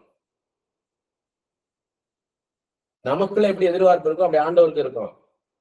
நமக்கு அவரும் ஆன்சிட்டியோட இருப்பாரு. நம்மளை எப்படி ஆசீர்வதிக்கலாம், அடுத்து இவனை எப்படி பயன்படுத்தலாம், அடுத்து இவனை எப்படி கொண்டு போகலாம். இன்னைக்கு நீங்க ஒண்ணுமே செய்யாம ஒரு காரியம் செய்யறீங்க, அப்ப அடுத்த காரியம் 2வது காரியம் செய்யறீங்க, 3வது காரியம் செய்யறீங்கன்னா உங்களுக்கு 4, 5 உங்களை தூக்கி போவாரு. அடுத்தடுத்த காரியம் உங்களை கொண்டு போவாரு. மனைவிமார்கள் கணவன் மாற்றில் நடத்தையில ஒரு மாற்றத்தை எதிர்பார்க்கிறாங்க, ஒரு முன்னேற்றத்தை எதிர்பார்த்து காத்திருக்கிறாங்க. அதே மாதிரி கணவன்மார்கள் மனைவிட்ட சில மாற்றத்தை எதிர்பார்த்துட்டாங்க, அதை நடத்துவார் ஆண்டவர். பெற்றோர் பிள்ளைகளின் நடத்தையில ஒரு மாற்றத்தை எதிர்பார்க்கிறாங்க, அது கர்த்தரால செய்ய முடியும். ஒரு எதிர்பார்ப்பு இருக்கு, என் பிள்ளை இப்படி இருக்க மாட்டானா, அது ஆண்டவர் செய்வாரு.